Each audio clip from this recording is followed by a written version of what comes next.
My YouTube family, welcome back to the channel. कैसे आप सभी? फिल्म मिल रही हूँ आप लोगों से बहुत दिनों के बाद। क्या करूँ, सफाई के अभियान में इतनी ज़्यादा थक गई और तबीयत ख़राब हो गई कि क्या ही बताऊँ। वैसे तो ये क्लीनिंग का जो एक्टिविटी है ये नवरात्रा के पहले का है, बट अनफॉर्चुनेटली मैं वीडियो वगैरह अपलोड नहीं कर पाई थी। तो मेरा यहाँ पे क्लीनिंग का काम चल रहा है और ये भी मैंने एक बुक सेल्फ लिया है अपनी ही इनकम से, अपनी बुक्स को रखने के लिए। तो so I am feeling very happy. तो सबसे पहले मैंने कॉर्नर को अच्छे से क्लीन कर दिया, जहाँ पे भी मुझे बुक सेल्फ लगाना है। क्या है ना, एक ही रूम में मैं एक एक कॉर्नर को क्लीन करते जा रही हूँ और ऑर्गेनाइज़ करते जा रही हूँ। और ये ऑर्गेनाइजेशन ना मेरा लगभग एक हफ्ते में कंप्लीट हुआ, क्योंकि मुझे जीतू के साथ काम करना होता है और जीतू को इस तरीके से स्टूल पे बिठाती हूँ और फिर करती हूँ और अकेले ही सारा काम कर रही हूँ without any help of made and पति देव। सो समझ ही सकते हो क्या हालत होगी मेरी काम करते करते। बैंड बजी पड़ी है। और ना रेंटेड फ्लैट में प्रॉब्लम क्या होती है ना, हमें कार्टन्स संभाल के रखने पड़ते हैं, स्पेशली जैसे टीवी, फ्रिज, ये सब का कार्टन। तो टीवी का तो बेसिकली संभाल के रखा है कि शिफ्टिंग में दोबारा प्रॉब्लम ना हो, तो ये मैंने इस बुक सेल्फ के पीछे लगा दिया। टीवी का जो कार्टन था बट वो ठीक से अलमीरा बैठ नहीं रहा था और नया है, तो अभी सब वो जो पॉलीथीन होता है ना वो लगा हुआ है, तो सब कुछ फाड़ के फेंक देना है फटाफट से। और मैं चाह रही थी कि फटाफट से ओपन करूँ और सारे बुक्स को जगह पे लगाऊँ, लेकिन एक प्रॉब्लम हो गया। एक्चुअली ये लोकल मार्केट से मैंने लिया है गोदरेज का बुक सेल्फ, बट थोड़ा सा ज़्यादा ही लो क्वालिटी का है, बट क्या करें, एडजस्ट कर लेंगे। तो इस तरीके का इसका स्लाइडिंग वाला डोर है। तो जब मैं ओपन कर रही थी ना, तो जो थर्ड वाला डोर है ना वो अपने आप ही निकल के गिर गया। उसका बिल्डिंग वगैरह ना अच्छे से नहीं हुआ है, तो एक बड़ा ही टेंशन हो गया। ये देखो, ये निकल गया, तो इसको मैंने साइड में कर दिया है। ये लोकल मार्केट से मैंने 6000 रुपीज़ का लिया है। और जब मैंने सेट किया ना, तो ये अच्छे से सेट नहीं हो रहा था, ये डिंग डोंग हो रहा था। तो मुझे डर लग रहा था कि पता नहीं बुक निकालूँ तो गिर ना जाए। तो मैंने काम को छोड़ दिया और जीतू को यहाँ बिठा दी हूँ। और मंदिर मेरा कितना मस्त लग रहा है ना, चुकमुक हो रहा है, बहुत अच्छा लग रहा है। आप लोगों को कैसा लगा था डेकोरेशन? आपने कुछ बताया नहीं वैसे। नेक्स्ट मॉर्निंग को ही जो मैंने शॉप से लिया था वहाँ पे कॉल कर दिया, तो ये भैया लोग आ गए ठीक करने के लिए। तो उन्होंने बोला ना उसको बिल्कुल वॉल में चिपका के लगाना है, और मैंने वैसे ही किया। फिर क्या था, फिर तो मैं लग गई वापस से काम में। नेक्स्ट मॉर्निंग मैं एक्चुअली 2 शिफ्ट में काम करती हूँ। एक होता है नहाने से पहले की क्लीनिंग और एक होता है नहाने के बाद में करती हूँ ऑर्गेनाइजेशन। क्योंकि क्लीनिंग के टाइम पे मैं जीतू को साथ में नहीं रख सकती, डस्टिंग बहुत ही ज़्यादा है, काम पूरा फैला हुआ होता है, तो उसे प्रॉब्लम हो सकती है। इसलिए जब वो सो जाता है तभी मैं डस्टिंग वगैरह का काम करती हूँ। और ये अलमीरा के ऊपर ना भारी भारी ट्रॉलीज़ हैं, जो कि हम जब ट्रैवल करते हैं तो यूज़ होता है। हमारे बेड में स्टोरेज ना होने की वजह से ना अलमीरा के ऊपर रखना पड़ता है, तो इतनी ज़्यादा हेवी है कि क्या ही बताऊँ। सब अकेले ही मैंने काम संभाला। तो अलमीरा के ऊपर का जो भी डस्ट वगैरह वो सब क्लीन कर दिया। ट्रॉलीज़ बिल्कुल नए और चकाचक है, क्योंकि सबको मैं कवर करके रखती हूँ। इन सारे ट्रॉलीज़ में ना ब्लैंकेट्स हैं और रजाइयाँ वगैरह। रजाई तो नहीं है हमारे पास, ब्लैंकेट ही है जो विंटर में यूज़ होता है, तो सब करके रख दिया है। अभी बेड लेना है तो वो बाद में लेंगे। अब इतना भारी भरकम अलमीरा को ना मैंने अकेले शिफ्ट किया। आपने सोचा होगा कि मेड का क्यों नहीं हेल्प लेती हूँ, हस्बैंड का क्यों नहीं हेल्प लेती हूँ।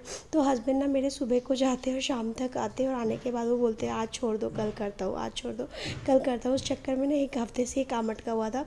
और मेड मेरे हिसाब से नहीं आएगी, मुझे जीतू के हिसाब से काम करना होता है। मेड सुबह आती है, फटाफट से काम निपटा के चली जाती है, तो ऑल इन वन ये सारा काम मुझे अकेले करना पड़ता है। और ये काम करने के बाद ना मैं एक हफ्ते के लिए बेड पकड़ ली थी। लिटरली मेरे शोल्डर, पैर, इनफैक्ट बोलते हैं ना लेडीज़ को ऐसा काम नहीं करना चाहिए, और सच में नहीं करना चाहिए। मेरे लोअर बेली में ना इतना ज़्यादा पेन हो रहा था कि मैं क्या ही बताऊँ। मुझे बाद में रियलाइज़ हुआ कि मुझे ये जो अलमीरा है ना वो शिफ्ट नहीं करना चाहिए था। बहुत प्रॉब्लम हो रही थी मुझे घर का काम या फिर कोई भी छोटा मोटा काम करने में बहुत प्रॉब्लम हो रही थी। तो जो काम जिनके लिए बना होता है ना उनको वही करना चाहिए। हमारी बॉडी ना इतना हैवी काम करने के लिए नहीं बनी है, बट मैंने कर दिया क्योंकि मेरे पास कोई ऑप्शन नहीं था। मैं कब तक हस्बैंड का वेट करूँ कि आएंगे और वो हेल्प करेंगे, तो वो नेक्स्ट टू इम्पॉसिबल है। क्योंकि मॉर्निंग को जाकर सीधे शाम को आते हैं और उस टाइम पे उनका नहीं मन होता है कुछ भी करने का। तो मैंने बोला छोड़ो जाने दो, पति की देव को आराम ही करने दे, तो उनसे हेल्प नहीं लेती हूँ। और ये 2 कार्टन में मेरा सामान भरा हुआ है। सामान क्या, बुक्स पूरे फुल किए हुए हैं। इतना ज़्यादा ये हेवी है कि इसको उठा के मैं लेके नहीं जा सकती हूँ। तो अब मैं टेंशन में आ गई, अब इसको कैसे लेकर जाऊँ। तो मैंने सोचा कि चलो इसको थोड़ा सा नीचे रख के देखती हूँ, फिर सरका के लेके जाऊँगी। बट इतना हेवी था कि जैसे ही मैंने उसको थोड़ा सा टिल्ट किया, वो नीचे गिर गया कार्टन, और कार्टन फट गया। और कोई उपाय नहीं था। फिर मैं एक-एक करके बुक उठाई और फिर लेकर जाऊँगी अलमीरा में शिफ्ट करने के लिए। और ये बहुत ही हेवी है यहाँ पे, ये वाला कार्टन जिसमें बुक्स हैं। तो क्या करूँ, इतना हेवी काम करना पड़ रहा है जिसकी वजह से ना बहुत ज़्यादा तकलीफ़ हो रही है फिज़िकली। क्या कर सकते हैं, आप लोग समझ ही गए होंगे वीडियो देखने के बाद। और यहाँ पे भी मैंने डस्टिंग वगैरह कर दिया, कॉर्नर टू कॉर्नर अच्छे से मेरा साफ़ हो गया है। फिर पोछा भी लगाऊंगी। और ये सारे बुक्स हैं, अब जाकर इन बुक्स को ना जान में जान आएगी। बहुत दिन से 3 साल से अप्रॉक्स ये बुक्स कार्टन्स में बंद है, तो इनका भी दम घुट रहा होगा। एक्चुअली मैं केमिस्ट्री ही पढ़ाती हूँ और एंट्रेंस लेवल तक पढ़ाती हूँ, तो नीट JEE एंट्रेंस प्रिपरेशन की जितनी भी बुक्स है वो सब है। नॉर्मल सिलेबस CBSE NCERT की बुक है, फिर स्टेट बोर्ड महाराष्ट्र बोर्ड जो है उनकी बुक्स है। तो ये सारे 8, 9, 10 की बुक्स है। तो बुक्स की रिक्वायरमेंट थोड़ी बहुत रेफरेंस के लिए लगती है, क्वेश्चन पेपर कंटेंट वगैरह देखना होता है तो उसके लिए लगती है। तो सबसे पहले ये थर्मोस कोल का जो शीट है वो ये किया और लगा दिया। और गद्दे को ना वहाँ शिफ्ट करना, एक्चुअली वो बीच में जो गद्दा हो गया है ना, उसको किधर लगाओ समझ में नहीं आ रहा था, क्योंकि चारों ही कॉर्नर्स जो वॉल होते हैं ना वो बुक थे। सामान की वजह से पूरा रूम अस्त व्यस्त और रायता फैला हुआ था। तो रायता समेटते समेटते मुझे 1 हफ्ता लग गया इस रूम को सिर्फ ऑर्गेनाइज़ करने में। उसके बाद मैं थक हार के बैठ गई कि चलो थोड़ा सा सांस पे सांस ले लेती हूँ और फिर काम शुरू करूँगी। और उसके बाद मैं चली गई नहाने। नहा कर आई तो फिर से बुक्स ऑर्गेनाइजेशन के काम में लग गई। जीतू सोया ही हुआ था तो मैंने सोचा चलो ये भी काम निपटा लेती हूँ। तो ये मेरे पास केमिस्ट्री के बुक्स जो कि प्रदीप, ये एक्चुअली सारे बुक्स मेरे फादर की है। मेरे फादर केमिस्ट्री के टीचर थे, अभी तो वो नहीं है हमारे साथ में। तो बहुत सारी बुक्स उनकी ही हैं जो मैं घर से लेकर आती हूँ। और बहुत सारे बुक यहाँ पे मैंने कोचिंग्स वगैरह में मुझे मिलते हैं रेफरेंस के लिए, तो वो सब कुछ है। तो मैं यहाँ पे काम पे लग गई। वैसे मैंने पूरे रूम को किस तरीके से ऑर्गेनाइज़ किया है वो आप लोगों के साथ बाद में शेयर करूँगी। तो यहाँ पे मैंने सोचा फटाफट से ये काम निपटा लेती हूँ, नहीं तो जीतू आ जाएगा ना तो फिर सारा काम अस्त व्यस्त हो जाएगा फिर से। तो इस तरीके से वर्टिकल पोजीशन में मैंने सारे बुक्स को ऑर्गेनाइज़ करना शुरू किया। नीचे के जो सेल्फ है ना उसमें मैंने सारे एंट्रेंस के बुक्स और रेफरेंस बुक्स रखे जो कि बहुत कम यूज़ होते हैं, क्योंकि सारे कंटेंट मुझे याद है, एक्चुअली में सच में याद है, दिमाग में रहते हैं, सिर्फ रेफरेंस के लिए मैं यूज़ करती हूँ। और ये है मास्टर दत्त की NCERT की बुक, नीट प्रिपरेशन की बुक, ऐसा। तो इन सबको मैं नीचे ऑर्गेनाइज़ करूँगी। और इस तरीके से वर्टिकल रखने में ना क्या होता है ना, पता चलता है कि कौन सी बुक निकालनी है, रखनी है, और रखने में भी ईजी होता है और रेफरेंस करने में भी ईजी होता है। तो फटाफट से मैंने सारे बुक्स को अच्छे से डस्टिंग कर दिया, क्लीन कर दिया और फिर सबको जगह पे ऑर्गेनाइज़ कर दी। जब मैं पहले जहाँ रहती थी पुणे में, तो वहाँ पे मैं जब लेक्चर्स लेती थी तो ये सारे बुक्स यूज़ होते थे। अभी तो नहीं हो रहे हैं 3 साल से, आपको पता ही है। मेरी शादी लॉकडाउन में हुई, फिर जीतू एंड ऑल, उसकी वजह से मेरा पढ़ाना कभी हो नहीं पाया। द ब्रेक ऑफ 3 इयर्स मैंने फाइनली थोड़ा सा टाइम निकाला है अपने इस फील्ड के लिए, क्योंकि टीचिंग इंडस्ट्री ऐसा है ना जिसमें हमें प्रैक्टिस में रहना होता है और टच में भी रहना होता है कंटेंट्स के, नहीं तो फिर कॉन्फिडेंस लेवल थोड़ा थोड़ा कम होने लगता है। और कब एक ही लाइफ जीते जीते ना, घर, काम, बच्चा, तो हमारा ना एक अपना जो आइडेंटिटी है वो कहीं ना कहीं मिस होने लगता है। तो हमें अपनी आइडेंटिटी को मेंटेन करने के लिए थोड़ा सा स्ट्रगल तो करना पड़ेगा। तो वही मैंने स्टार्ट किया है कि चलो एक अपनी आइडेंटिटी फिर से मैं बनाऊँ कि मैं क्या थी। तो उसके लिए थोड़ा सा एफर्ट्स मैंने दिया है। अभी देखते हैं मैं कितना वर्कआउट कर पाती हूँ इसके ऊपर, आई डोंट नो। बट हाँ, अभी हस्बैंड सपोर्ट कर रहे हैं। थोड़ा सा जीतू को रखते हैं 2-3 घंटे तो ही मैं पढ़ा पा रही हूँ, नहीं तो मैं कैसे कर पाऊँगी ना। जीतू जब तक बड़ा नहीं होगा तब तक मेरे लिए काम स्टार्ट करना बहुत मुश्किल है। तो ये सारे बुक्स मैं निकाल कर यहाँ बैठ गई, सबको क्लीन करूँगी और सबको जगह पे लगाऊँगी। और हाँ गाइस, टीचिंग इंडस्ट्री में ना हमेशा अप टू डेट रहना पड़ता है कंटेंट एंड टॉपिक के साथ, तो उसके लिए ये सारी चीज़ें इंपॉर्टेंट है।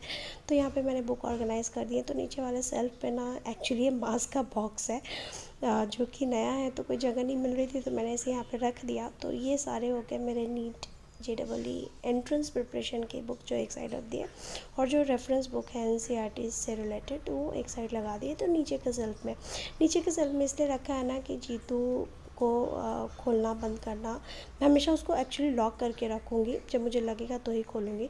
तो उसके टच से बाहर रहेगा, नहीं तो वो सारे बुक्स को निकाल के फेंकना शुरू कर देगा। फिर यहाँ पे नॉर्मल जो सिलेबस की बुक्स होती है वो सब कुछ ऑर्गेनाइज़ करती हूँ। साथ में मैंने बैंकिंग की भी प्रिपरेशन की थी तो उसकी भी बुक्स हैं। महिंद्रा से मैंने प्रिपरेशन किया था, तो उसके बुक्स हैं, 2-3 मार्क्स से छूट जाता था बैंकिंग वाला जो होता था ना, तो अब वो रखा हुआ है बुक्स, किसी को ज़रूरत होगी तो दे दूँगी।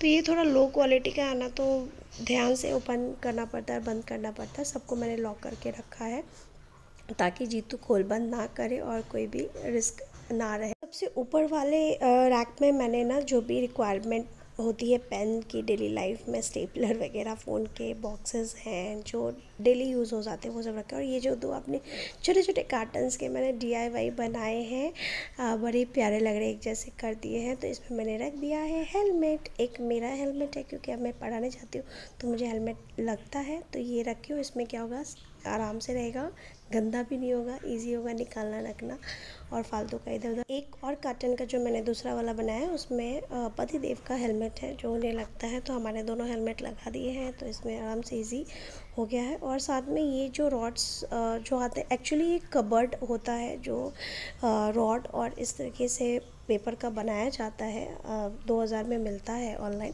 तो उसका जो आउटर कवर था ना वो मेरा फट गया था, तो मैंने उसको रीयूज़ कर लिया। सोचा इसको चलो कुछ ना कुछ जुगाड़ लगा के इस्तेमाल कर लेते हैं। उसके ऊपर मैंने शॉर्ट्स बनाया था, तो यहाँ पे लॉन्ड्री बैग डाल दिया है। एक में जीतू के कपड़े होते हैं, एक में रोहित कुमार के कपड़े होते हैं, तो ये रख दिया। तो इससे क्या ना, एक ही जगह पे दोनों आ गए हैं और कन्वीनियंट भी हो जाएगा कपड़ा रखना, ये करना, झाड़ू पोछा भी करने में प्रॉब्लम नहीं होगी। और जीतू कुमार लग गए अपने काम पे, बस उन्हें ना देखना होता है कि मम्मा कर क्या रही है। तो चलिए गाइस, फिर मिलती हूँ नेक्स्ट वीडियो में। वीडियो कैसा आया कमेंट सेक्शन में ज़रूर बताना। Bye bye, take care.